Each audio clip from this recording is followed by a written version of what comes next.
চনৰ পৰা ৩,০০০ টকাতে কাম কৰিছে। এতিয়া আমি বহুত আন্দোলন কৰাৰ পিছত আমাক ১,০০০ টকা বঢ়াইলে ৪,০০০ কৰিলে। সেই ৩,০০০ টকাৰো আমাৰ ২,০০০ টকাটো চেণ্ট্ৰেলৰ ফালৰ পৰা আহে, ১,০০০ ষ্টেটৰ আহে। ১,০০০ টকাটো আমি সময়ত নাপাওঁ।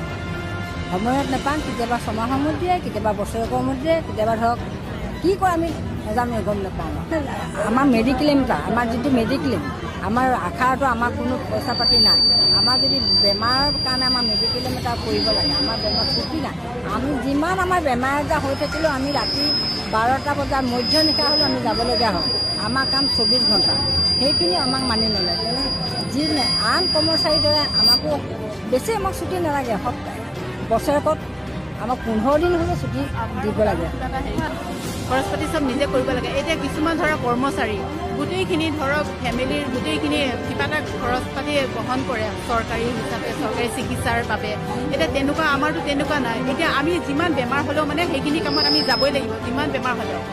মানে সেইটোৰ পৰা অকণমান মানে আমাক চাব লাগে যে চৰকাৰীয়ে মানে কিবা এটা ব্যৱস্থা যেন কৰি দিয়ে আৰু। ধৰক বহুত দূৰ যাব লাগে, বহুত দূৰ যাবলৈতো খোজকাঢ়িতো কোনোদিনো যাব নোৱাৰে ন পুতুকে। এতিয়া যদি মাতে, এতিয়া যদি ৰাতি ১টা বজাত যদি আপোনাৰ ডেলিভাৰী এটা পেচেণ্ট যদি ডেলিভাৰী হৈছে বুলি কয়, চবতো ধনী নহয় ন।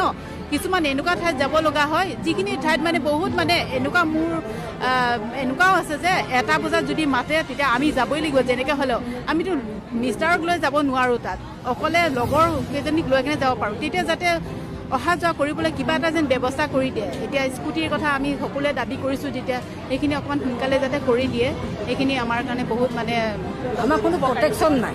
আমাক যদি কোনোবাই ৰাস্তাত মাৰ্ডাৰো কৰি দিয়ে, আমাৰ প্ৰটেকশ্যন নাই। সেইখিনিও চৰকাৰে আমাৰ দায়িত্ব নাই দিয়া আজিলৈকে। আমি মানি নলওঁ। আমাক ২১,০০০ টকা লাগে, স্কুটি লাগে, এটা ৰিপৰ্ট আমাৰ পৰা লাগে, কিন্তু আশাবিলাকৰ কাৰণে একোৱে কৰা নাই। আমি আজিলৈকে একো ফেচিলিটি পোৱা নাই। আজি স্বাস্থ্যমন্ত্ৰীয়ে ইমান যে অসম স্বাস্থ্য বিভাগত ইমান উন্নত হ'ল বুলি তেখেতে যে মানে কি কয় ৰাষ্ট্ৰীয় পুৰস্কাৰ পালে। তেওঁ ৰাষ্ট্ৰীয় পুৰস্কাৰ কাৰ পৰা পালে? কোনে তেওঁক ৰাষ্ট্ৰীয় পুৰস্কাৰ পোৱাৰ যোগ্যতা তেওঁক কোনে দিলে? আমাৰ এই আশাকৰ্মীসকলে ঘৰে ঘৰে গৈ এইবোৰ বিচাৰি আনি মানে প্ৰত্যেকটো সমস্যা সমাধান কৰাৰ কাৰণে তেওঁ আজি এই ৰাষ্ট্ৰীয় মৰ্যাদা তেওঁ পাবলৈ সক্ষম হৈছে। কিন্তু আশাকৰ্মীৰ ফালে তেওঁ এবাৰো উভতি চোৱা নাই। তেওঁ আমাৰ বিষয়ে যদি চিন্তা নকৰে, আমি ভৱিষ্যতে আমিও আন্দোলন চলাই গৈ থাকিম। ঘৰে ঘৰে গৈ যিটো ছাৰ্ভিচ দিয়ে, সেইটো ছাৰ্ভিচ যদি বন্ধ হৈ যায় কিবা কাৰণত, তেতিয়াহ'লে অসমৰ হেল্থ ছিষ্টেমটো কলাপ হৈ যাব। কিন্তু তাৰ বিপৰীতে এওঁলোকক যিটো দিব লাগে, তেওঁলোকৰ যিটো প্ৰাপ্য মজুৰি, সেই মজুৰিটো নায়েই। বৰঞ্চ কেইটামান মানে কি বুলি ক'ম, এটা মাননি দিয়ে ৩,০০০ টকা। ৩,০০০ টকাটোৰ ১,০০০ টকা যিটো চেণ্ট্ৰেল গভৰ্ণমেণ্টৰ পাবলগীয়া আছে, সেইটো সময়ে নাপায়। এতিয়া ৩ মাহ ধৰি এওঁলোকৰ বেতন নাই। আজি ৩ মাহ হৈ গ'ল। আজি অসম চৰকাৰে ভূপেন হাজৰিকাৰ জন্ম শতবৰ্ষ উদযাপন কৰিছে, শ্লোগান দিছে মানুহে মানুহৰ বাবে। তোমালোকে অলপ মানুহে মানুহৰ বাবে হৈ প্ৰেক্টিকেলি দেখুৱাব লাগে চৰকাৰখনে।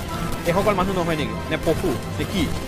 তেওঁলোকে শ্লোগান দিব, ডাঙৰ ডাঙৰ হৰ্ডিং দিব, কালচাৰেল প্ৰগ্ৰেম হ'ব, কিন্তু এইটো এটা সংস্কৃতি হয়নে নহয়? মই ভাবোঁ যে প্ৰেক্টিকেল কম, অলপ শ্লোগান ধৰ্মিতা নকৰি এই মানুহখিনিৰ কাৰণে, যিখিনিয়ে এইটো খুব লজ্জাজনক কথা যে আজি ভূপেন হাজৰিকাৰ জন্ম শতবৰ্ষ আৰম্ভণি দিনাখন তেওঁলোকে প্ৰটেষ্ট কৰিবলগীয়া হৈছে, তো চৰকাৰে লাজ পাব লাগিছে।